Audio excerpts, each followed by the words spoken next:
रामचंद्र भगवान की जय। राम राम राम राम सीताराम सीताराम राम राम राम राम राम राम सीताराम सीताराम राम राम राम राम राम राम राम सीताराम सीताराम राम राम राम राम राम राम भजराम सीताराम राम राम राम सीताराम सीताराम राम राम राम सीताराम कुंडली गवरदा हरिविठ्ठल श्री ज्ञानदेव तुकाराम पंढरीनाथ भगवान की जय। प्रभु श्री रामचंद्र भगवान की जय। गोपाल कृष्ण भगवान की जय। जय जय रघुवीर समर्थ।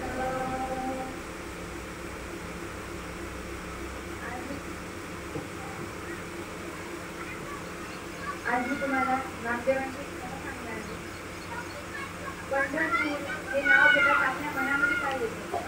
आपल्या मनामध्ये ती पंढरपूर नगरी येते, त्याच्यामध्ये ती काळीशार मूर्ती पांडुरंगाची कटेवर हात ठेवून विटेवर असेल होते तो पांडुरंग आपल्याला ती साक्षात दिसतात येते। तर त्यांचाच एक लाडका भक्त म्हणजे ज्ञानेश्वर म्हणजे ज्ञानदेव। तर त्यांना पांडुरंगाचा साक्षात्कार कसा झाला की त्यांना पांडुरंगाने नामदेवाने पांडुरंगाला जेव कसं घातलं, आज मी तुम्हाला याची कथा सांगणार।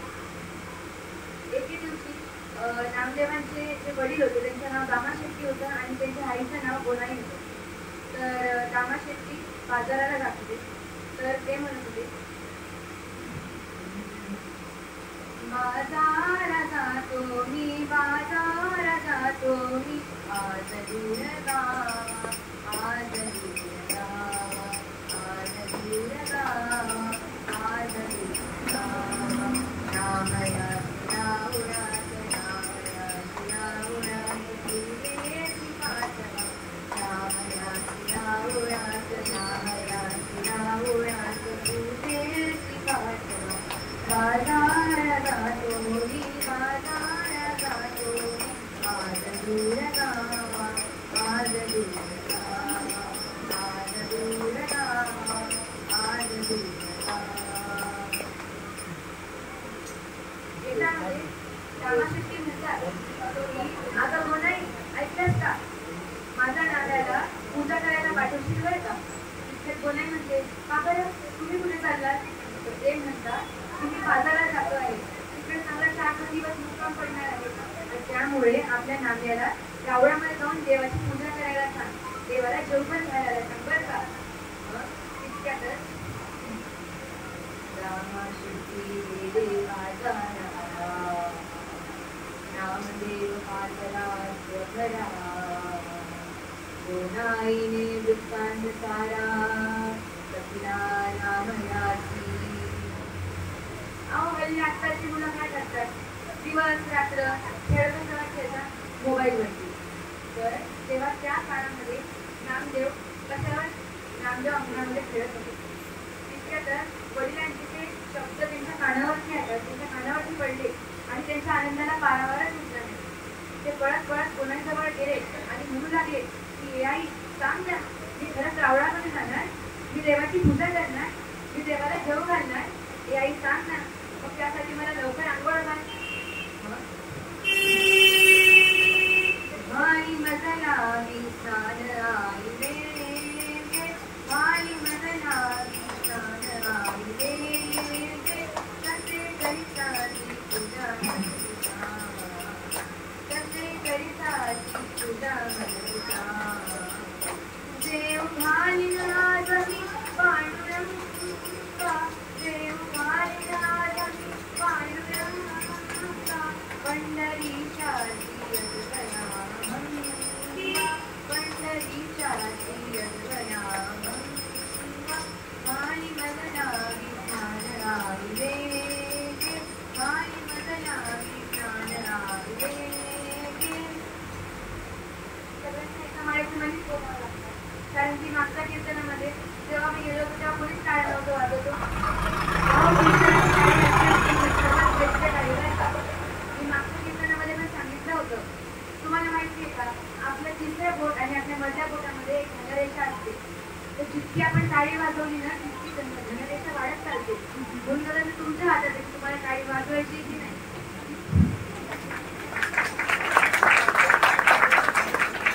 तिला वाढव लगेच टाळी वाजवायला चालू केलं.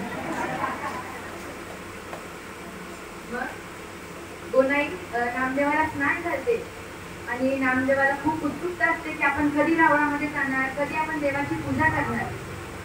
गोनाई नामदेवाला पूजेची टबक तयार करून देते, त्याच्यावरती नैवेद्याची ताट ठेवते आणि नामदेवाला सविस्तर सगळी पूजा कशी करायची तेवढे सांगते की देवाला स्नान कसा घालायचा, देवाला वस्त्र कसे घालायचे सगळं काही सांगून देते. मग नंतर तो बाल नामदेव हाती पूजेची टबक, वरती नैवेद्याची ताट आणि त्यावर पत्रावर झाकतो आणि त्याच्यावरती हळूवार एक पाण्याचा तांब्या ठेवतो, वाड्याच्या वेगाने ती उडून जाऊ नये म्हणून. आणि जुळत्या तारीने ती बाल नामदेवाची स्वारी रावणामध्ये दाखल होते.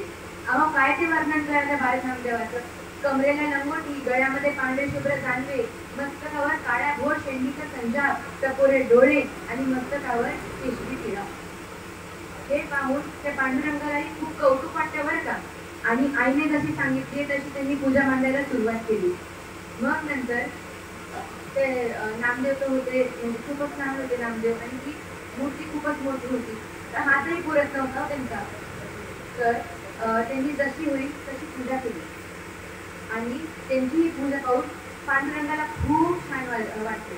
त्यांनी धूप दीप अर्पण केला, षोडशोपचार अर्पण करीत त्यांनी पूजा केली. तितक्यातच त्यांनी नैवेद्याची ताट समोर ठेवले आणि सिद्ध झाले आणि पांडुरंगाला म्हणू लागले की आता जेवून घ्या. आणि ते त्यांच्यासाठी गाणं म्हणतात.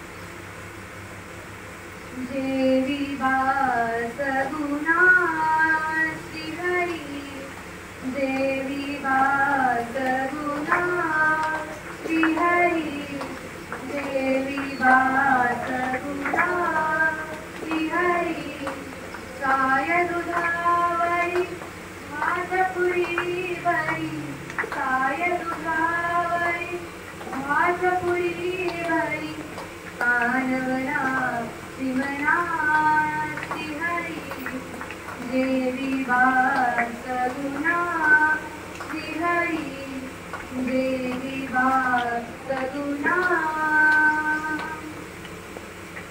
मग नंतर नामदेव पांडुरंगाला म्हणतात की आता जेवून घ्या बरं. हे बघा मी तुमच्यासाठी नैवेद्य आणलेला आहे बरं का, तुम्हाला जेवू घालायचा म्हणून सकाळपासून मी सुद्धा उपवासी आहे. आता जेवून घ्या. गरिबी श्रीमंतीचा देवाकडे नसतो म्हणतात रे. मग का नाही जेवत येतो? तुला आईच्या हातचा स्वयंपाक आवडत नाही का? मग आम्ही तरी पुरणपोळी कुठून आणणार? दररोज तुझे ना पुरणपोळी आणू शकत. आता मी गोरगरिबांची भाजी भाकरी गोड माणूस देणार नाही तरी. मग इतक्यातच ते रडायला लागतात आणि म्हणू लागतात, हे बघा देवा जेवून घ्या बरं, खूप भूक लागलेली आहे मला पण. हे बघा जर तुम्ही जेवलात नाही ना तर हेच डोकं तुमच्या पायाशी आपतील. त्यांना वाटलं की आता काही नाही करणार, हा लहान आहे. पण ते म्हटले हे बघा मी नामदेव आहे, दामा शेट्टींचा मुलगा, कधी खोटं नाही बोलणार, खरंच मी आपटेल बरं का. हे बघा आता तुम्ही जेवून घ्या, मला पण भूक लागली, मला घरी जायचंय, आई माझी वाट पाहत असेल. जेवून घ्या बरं आता. पण काय करा, पांडुरंग जेवायला येतच नव्हते. मग नामदेवानी दन दन दन आपले कपाळ आपल्याला सुरुवात केली. तर ते पांडुरंगाच्या पायावरती रक्ताचा अभिषेक झाला. नामदेवाचं मस्तक रक्त भंबाळ झालं. मग तितक्यातच पांडुरंगाला नामदेवावरती दया आली आणि त्यांनी 28 तुझे कटेवरती हात ठेवून विटेवर असे लुबाचं पांडुरंग, तेच आपले लाडके भगवंत, त्यांचा हात त्या नामदेवाच्या खाली आला. बोला पंढरीनाथ भगवान की जय. तो हात हळूच खाली आला आणि नामदेवाला काहीच पीडा होत नव्हती. त्यांना वाटलं की आले वाटतं देव आता, पण किती टाइम लावला बाबा. मग आता ह्या टायमामध्ये तर काय करतील लोक, देवाला देवाने तर नका देऊ. अक्षरशः नैवेद्य घालायचे सुद्धा विसरून जातात. अहो ते देव घरावरती धुळून जाते तरी साफ करायचा पत्ता नसतो बरं का त्यांचा. मग ते नामदेव म्हणतात की मला माझा जीव घ्यायचा होता का तुम्हाला? किती वेळेस आम्ही लोक आपटतोय, तुम्हाला माझा जीव गेल्यानंतर घ्यायचं होतं वाटतं. अहो तुम्हालाच खायचा आहे हा. मग ते म्हणतात अरे बाबा तुला खरं बाबा, अरे हे कधी जेवतच तुला कलियुगामध्ये. मग ते म्हणतात की हे बघा आता तुम्ही आले ना, आता जेवून घ्या बघू, मलाही खूप भूक लागली, मलाही घरी जायचंय. मग ते म्हणतात की बरं मी जेवेल. मग नंतर पांडुरंग जेवायला लागले आणि तो नामदेव त्यांच्याकडे पाहत होता की आपली पांडुरंग किती सुंदर दिसत आहे, तुझा शृंगार कसा आहे, आणि त्यांच्या कानामध्ये मस्ते, त्यांच्या कमरेला एक चांगलं सगळं. हे पाहून बाळ नामदेवाचे डोळेही सुद्धा दिसून आले आणि पांडुरंग म्हणू लागले, सकाळपासून मला किती उभाळे, तुला भूक लागली असेल ना. नामदेव म्हणतो की हो भूक तर लागली आहे, पण तू तुमचं नैवेद्य ना, मी तर नाही खाऊ शकणार, मी घरी जाऊन खाऊन घेईल. ते म्हणतात अरे ये बैठ माझ्याजवळ. ते म्हणतात अरे नाही नाही तुम्हीच खा, मला नाही खायचं हो, मी आता घरी जाऊन ते म्हणतात हे बघ तू सकाळपासून तू म्हटला ना आता की माझ्यासाठी उपवास ये, बस ये. तर तितक्यात नामदेव पांडुरंगाला भरवत होते, पांडुरंगाही नामदेवाला भरवत होते. पण पांडुरंगाने नामदेवाला बजावले बरं का. ते म्हणते हे बघ मी तुझ्यासोबत जेवढे कुणाला सांगू नको बरं का, नाही तर तुझी फजिती तुझी फजिती माझी फजिती. जर जेही लोक माझ्यावरती विश्वास नसेल करत ते तुला आणि मला थोडाच समजतील, आणि जे माझ्यावरती विश्वास करत असेल तेही येतील आणि माझ्यासमोर नैवेद्य ठेवतील आणि माझ्या पायावरती कपाळ असते, तर मला कित्येक नैवेद्य खावं लागेल रे बाबा. तर रामदेवी हुशार होते बरं का. ते म्हटले बरं मी कोणाला सांगणार नाही की तुम्ही माझ्यासोबत नैवेद्य जेवले, पण हे बघा जोपर्यंत मी तुमच्या जवळ येईल आणि नैवेद्याच्या ताट समोर ठेवेल तेव्हा तुम्हाला माझ्या हातचं नैवेद्य खावं लागेल बरं का. मग तितक्यात पांडुरंग म्हणता हो रे बाबा हो जेवेल मी तुझ्यासोबत. तितक्यातच नामदेव थोडीशी तबक घेऊन बाहेर निघतात आणि राम राम राम करीत ते जातात. आता तुम्हाला रामनामाची महिमा माहिती आहे का काय? मी माझ्या एका मागच्या कीर्तनामध्ये पण सांगितली होती ही गोष्ट. तर एक माणूस असतो बरं का, कसाही असतो, खूप निर्दयी माणूस असतो, देवावरती त्याचा बिलकुलही विश्वास नसतो. तर त्याला मरण येते एक दिवशी. तर मरताना त्यांनी फक्त एकदाच रामाचं नाव घेतलं. तर आता सगळेजण मरताना रामाचं नाव घेता, आपण पण पाहू की काय होतं या नावा रामाचं नाव. त्यांनी राम बोललं आणि जीव त्यांचं सोडून दिला. तर तितक्यातच यमदूत त्यांना घ्यायला आले आणि जेव्हा यमदूत त्यांना वरती घेऊन गेले, म्हणजे वरती वैकुंठामध्ये घेऊन गेले, तेव्हा त्यांनी यमराजाला सांगितलं की हे बघा आता हाच होता दुसरा, आम्ही याला आलेलो, आता याला स्वर्गात पाठवायचं का नरकात ते तुम्ही ठरवा. तर यमराज म्हणतात की आपण याला नरकामध्ये पाठवू. तर तितक्यातच तो माणूस म्हणतो की नरकामध्ये कशाला, मी तर एकदा रामाचं नाव घेतलेलं आहे बरं का, मला स्वर्गच पाहिजे. मग तो म्हणतो नाही एकदाच तर रामाचं नाव घेतलेलं आहे. तो म्हणतो नाही मला नरक नाही पाहिजे, मला स्वर्गच पाहिजे. मग तितक्यातच यमराज दुविधामध्ये पडला आणि म्हणतात त्याला काय करायला, स्वर्ग द्या का नरक द्या, कारण की आपणही रामनाम म्हणतो, रामनामामध्ये तेवढी शक्ती असते. मग नंतर त्यांना वाटतं त्याला काय करा, तर ते त्या माणसाला ब्रह्मदेवाकडे घेऊन जातात. तर ब्रह्मदेवाकडे जेव्हा ते गेतात तेव्हा यमराज ब्रह्मदेवाला म्हणतात की ज्या माणसांनी मरताना एकदा रामाचं नाव घेतलेले तर काय करा. तर ते म्हणतात की याचा काही उपाय माझ्याकडे नाही रे बाबा, आता हे जा आणि त्या महादेवाला सांगतात. मग नंतर ते महादेवाकडे जातात आणि मग तिकडून ते महादेवाजवळ जातात आणि महादेव घोर तपस्यामध्ये तितक्यातच यमराज जोरजोराने बम बम बोले श्री शिवाय नमस्तुभ्यम असे नाम गातात ते त्याच्या महादेवाकडे गेले आणि ते म्हणायला लागले काय झालं रे बाबा, माझी तपस्या भंग केली, तू माझं नाव घेतलं, इतकं चांगले मुलोबाने नाव घेतलं, तर सांग काय झालं, तुझ्या तोंडावर दुविधा दिसते. तर यमराज महादेवाला म्हणतात की महादेवा यांनी एकदा रामाचं नाव घेतलेलं आहे, तर काय करा आता याला. तर महादेव म्हणतात की ज्यांचं हे नाव त्यांनाच जाऊन तू विचार. मग नंतर ते विष्णूकडे जातात. विष्णूकडे गेल्यानंतर ते म्हणतात की विष्णू देवा मला सांगा की यांनी तुमचं नाव मरताना घेतलेलं होतं, तर याला काय म्हणजे याला स्वर्गात पाठवायचं की नरकात. तर विष्णू म्हणते आता यांनी माझं नाव एकदा घेतलेलं आहे, त्याचं फळ त्याला प्राप्त झालं. मग इतक्यातच तो माणूस म्हणतो काय प्राप्त झालं, मला स्वर्ग पाहिजे, कोणतं फळ झालं मला सांगा. ते म्हणतात की तू एकदा रामाचं नाव घेतलं तर तुला त्रिदेवांचं दर्शन झालं.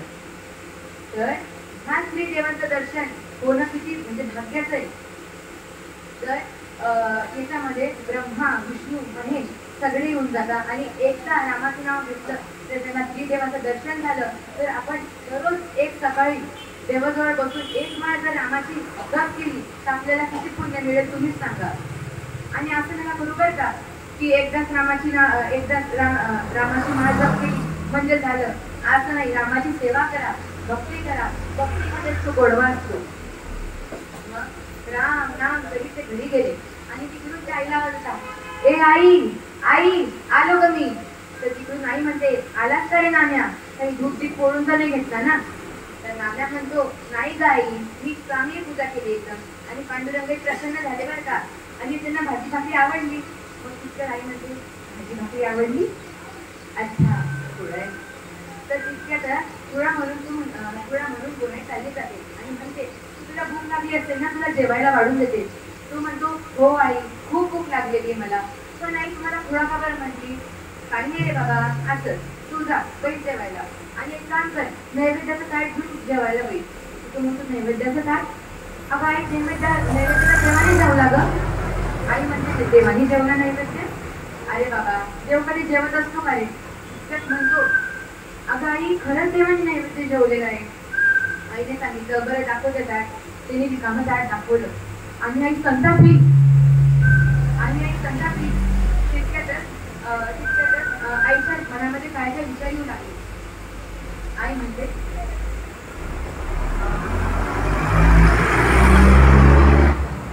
वृद्धदा हरी माता,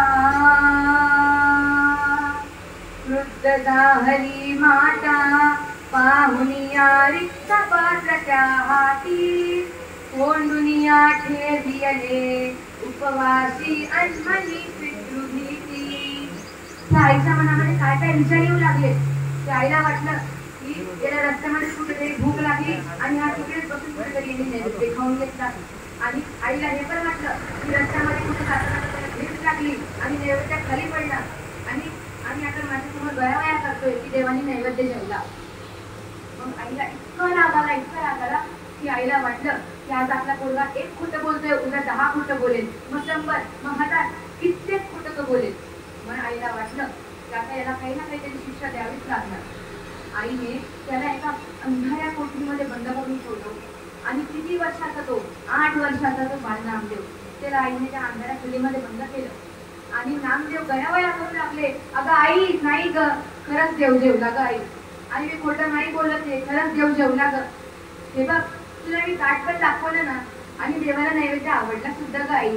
अगं आई मी खोटं नाही बोलत आहे ग, अगं आई दरवाजा बंद नको करू. आणि आईने दरवाजा बंद केला आणि तो नामदेव रडू लागला. नामदेव दरवाजाला ठोकायला लागला की आई मी खोटं नाही बोलत आहे ग, अगं देव खरंच जेवला ग आई, आई मी खोटं नाही बोलणार ग. आई तुम्ही आणि बाबांनी मला खोटं बोलायला शिकवलंय का, मग मी का बरं खोटं बोलणार. अगं आई खरंच देव जेवले ग, मी खोटं नाही बोलत आहे. मग तितक्यातच दामा शेट्टींचा मुक्काम न लागला. दामा शेट्टी त्याच दिवशी पंढरपूरला घरी येऊन गेले. मग नंतर तिने दरवाजामध्ये हातपाय तोंड धुतले आणि मग नंतर मध्ये गेले आणि ते म्हणायला लागले, नाम्या, अरे नाम्या कुठे रे बाबा तू, तुझा आवाज नाही म्हणून घरामध्ये खूप शांत शांत वाटतंय, कुठे. हे बघ तुझ्यासाठी खाऊ आणि खेळणी आणली बरं का, ये बरं बाहेर, कुठे आहेस तू. आणि दामा शेट्टी नाम्या हाक धरत आला पण नाम्याचा काही आवाजच नव्हते. पण तिथून मात्र संतापलेली गोनाई आली आणि गोनाई म्हणू लागली, काय तुम्ही त्याच्यासाठी काय आणलं. तर तितक्याला दामा शेट्टी म्हणतात तुम्ही त्याच्यासाठी खेळणी आणली आहे. मग ती म्हणजे काय गरज आहे खेळणी आणायची, अहो खोटं बोलते आपला काढलं. खोटं बोलतोय, बरं कुठे येतो ते बघा, त्या अंधाऱ्या खोलीमध्ये बंद केलेलं आहे.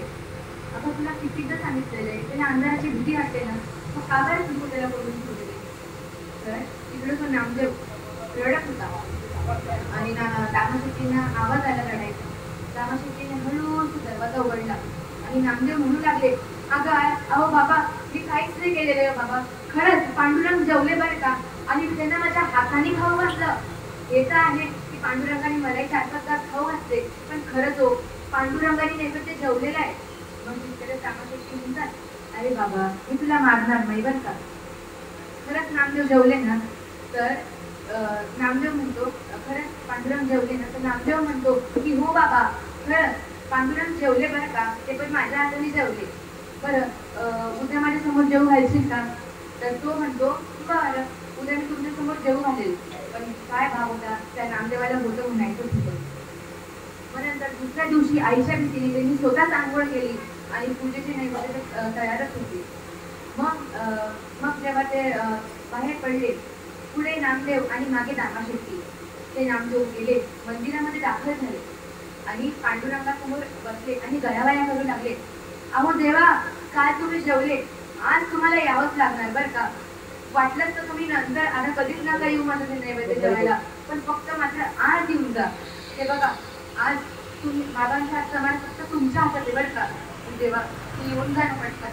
हे बघा देवा, काल तर ही भाजी भाकरी आणली होती, आज तर तुमच्या आवडीची पुरणपोळी सुद्धा आणलेली आहे. आज काही सणवार नसूनही मी पुरणपोळी आणलेली आहे. हे बघा तुमच्या आवडीची बरं का. तेव्हा आज येऊन जा. काल मला जेवायला तर भेटलंच नाही, पण मात्र आईच्या हातचा मार पडला आणि आईने मला अंधारा खोलीमध्ये बंदही केलं. उगाच मी तुम्हाला जेवायच्या संध्यामध्ये पडलो. जर तुम्ही उद्या आले नसते ना तर हे सगळं झालंच नसतं. हे बघा तेव्हा तुम्ही नंतर कधीच नका येऊ, पण मात्र आज या. मग नंतर नामदेव म्हणायला लागतात, हा बघाली रे येते बाया, भाव घाली रे येते बाया, सख्या पंढरीनाथा, सख्या पंढरीनाथा, भाव घाली रे येते बाया, सख्या पंढरीनाथा. ध्यान बसला की नुसतं काय नका वाजवू, नुसतं भजन असलं तरी वाजवा बरं का. भाव घाली रे येते बाया, सख्या पंढरीनाथा, असे मनी मम हेतची मांठा, असे मनी मम हेतची मांठा, पुरवी तुझी आता देवा, पुरवी तुझी आता रामा, राजा राम म्हणा. म्हणा की म्हणा राजा राम, जय श्रीराम. जय श्रीराम. मग तितक्यातच 28व्या कट्यावर हात ठेवून जे काय ते भगवंत प्रकट झाले होते ते परत प्रकट झाले आणि कोटी कोटी सूर्याचा प्रकाश त्या मंदिरामध्ये झाला आणि दामाशेट्टींचे डोळे दिपून गेले आणि दामाशेट्टींना आश्चर्य वाटलं की बापरे, आम्ही इतकी देवपूजा केली, आम्ही देवाचा श्रृंगार केला, आम्ही देवाच्या वाऱ्या केल्या, पण आम्हाला ते साध्य नाही झालं आणि ह्या 8 वर्षाच्या मुलांनी ते सगळं साध्य करून दाखवलं. मग तितक्यातच दामाशेट्टीच्या मुलाला कडेवर घेता आणि मग म्हणता की अरे नाम्या, तुम्ही कसं साध्य केलं रे? अरे आम्ही इतके देवपूजा केला, आम्ही देवाच्या वाड्या केल्या, आम्हाला साध्य नाही झालं आणि तू नुसतं 8 वर्षाचा ह्या म्हणजे तू नुसतं 8 वर्षाचा आहे आणि तू हे सगळं साध्य केलं, कसं केलंस रे? सांग ना आम्हाला तुझं. मग त्यावरती नामदेव काय म्हणता माहितीये का? बोलू वैसे बोल, जेने बोले विठ्ठल डोल. आपल्याला असे बोल बोलले पाहिजे की आपले बोल ऐकून विठ्ठल सुद्धा डोलला पाहिजे. आणि अजूनही त्या पंढरपुरामध्ये जर कोणीही भजन कीर्तन केलं तर त्या वाणीवरती आपले स्वतः पांडुरंग डोलायला लागतात बरं का. आणि त्याची मूर्ती जाणवते की ती मूर्ती डोलते. तर हीच ती नामदेवांची कथा होती. आणि एक गोष्ट सांगतो तुम्हाला, मला आताच आठवत आली आहे, चुकलं वगैरे तर मला माफ करा बरं का. सांगतो. एक राजा होता, त्याच्या 4 राण्या होत्या. एक राणी होती, ती इतकी सुंदर होती की तो फक्त तिलाच बघत राहायचा. आणि दुसरी राणी तिच्याहूनही सुंदर होती की तो तिच्यासोबतच राहायचा. आणि तिसरी राणी तिच्यापेक्षाही जास्त सुंदर होती, तो तिला घेऊन सोबत फिरायचा. पण मात्र चौथी राणी सोबत काय करत असेल बरं तो? अहो, तो चौथ्या राणीला पाहत सुद्धा नव्हता. अहो, ती चौथी राणी तिच्याकडे तो म्हणजे थोडं सुद्धा नाही पाहायचं, तिच्याकडे दुर्लक्ष करायचा. एक दिवशी राजा मरणासन्न अवस्थेमध्ये आला, म्हणजे त्याचा जीव जाणार होता. तितक्यातच तो पहिल्या राणीला म्हणतो की अगं ऐक ना, माझ्यासोबत येशील का तू? ती म्हणते काय? मी तुमच्यासोबत नाही येणार. अहो, मी फक्त तुम्हाला इथेच सोडून चालेल बरं का. मग नंतर राजाला दुःख वाटतं. राजा दुसऱ्या राणीला विचारतो की अगं ऐक ना, तू माझ्यासोबत येशील का? ती म्हणते नाही रे बाबा नाही, मी तुम्हाला फक्त स्मशानापर्यंत सोडायला येईल, त्याच्यापुढे मी नाही येणार तुमच्यासोबत. मग त्याचं सुद्धा राजाला खूप दुःख वाटलं. मग नंतर तिसऱ्या राणीला विचारतात, ते म्हणतात अगं तुम्ही माझ्यासोबत येशील का? ती म्हणते नाही, तुम्ही जेव्हा जाताल ना तेव्हा मी दुसऱ्यासोबत चालली नाही. मग नंतर राजाला इतकं दुःख वाटतं की त्यांना वाटतं की मी यांना इतकं पोचलं, इतकं पाळलं त्यांना आभूषण दिले, त्यांना चांगले चांगले वस्त्र दिले आणि हे आज म्हणजे ते आज मला मरणाच्या अवस्थेमध्ये सोडून चाललेले. मग तितक्यातच तिकडून चौथी राणी येते. अहो काय वर्णन करायचं चौथ्या राणीचं, ना गळ्यामध्ये आभूषण, नाही तिला कपडे होते. अहो असं म्हणतात की तिला मुठभर मांसच नव्हतं. मग तितक्यात ती राणी येते आणि म्हणते, महाराज अहो स्वामी मी येईल तुमच्यासोबत, ते नरक असो किंवा स्वर्ग. अहो ती दुसरी युनी जरी प्राप्त करायची असेल किंवा पुढच्या जन्मामध्ये जरी मला जावं लागेल, पण मी तुमचा साथ कधी सोडणार नाही, कारण की तुम्ही माझे पती परमेश्वर, तुम्ही जे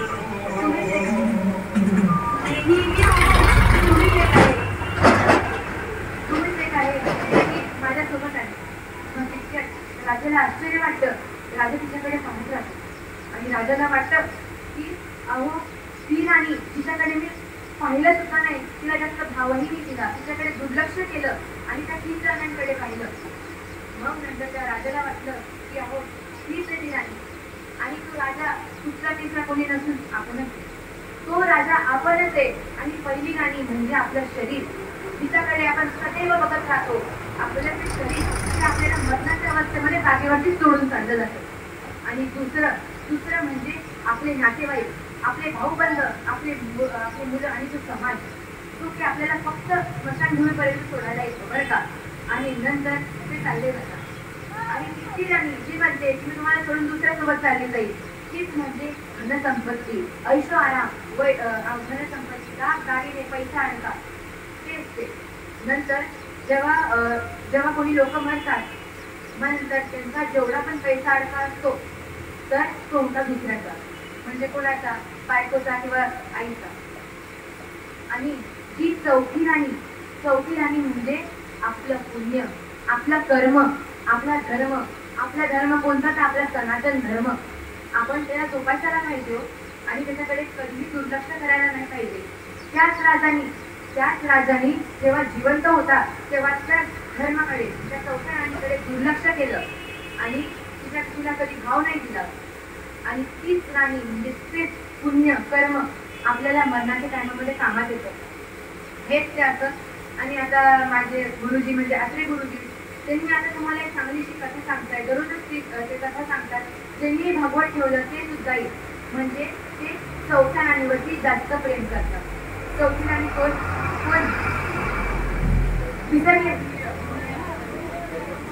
पुण्य आणि कर्म. पहिली राणी कोण होती? शरीर. दुसरी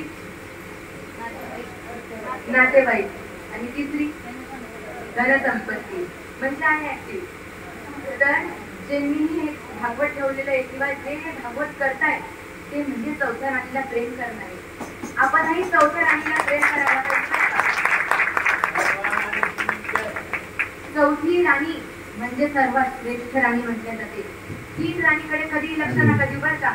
मला माहिती इकडचे सगळे त्या 3 राण्यांकडेच लक्ष देतात, चौथ्या राणीकडे कधी देणार सुद्धा नाही.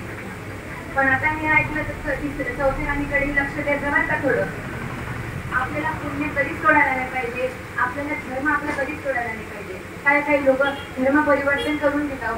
अहो काय त्या बाकीच्या धर्मांमध्ये ठेवलेलं आहे. अहो आपला हिंदू धर्म, आपला सनातन धर्म, अहो काय तो सनातन धर्म ज्याच्यामध्ये आपले राधाकृष्ण गोपाल कृष्ण असतात, त्याच्यामध्ये सर्वांना भगवत सांगतात. डॉक्टर जर संपले तर आपण अमेरिकेमध्ये जाऊन आणू शकतो बरं का. इंजिनियर जर संपले तर ब्रिटिशच्या राज्यामध्ये जाऊन आणू शकतो. पण जर कीर्तनकार संपले तर आपण भारतामध्येच घडू.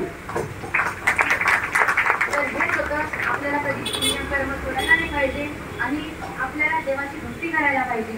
कशी त्या नामदेवानी पांडुरंगाची भक्ती केली तशी आपल्याला भक्ती करायला पाहिजे. पंढरीनाथ भगवान की जय. प्रभू श्री रामचंद्र भगवान की जय. गोपाल कृष्ण भगवान की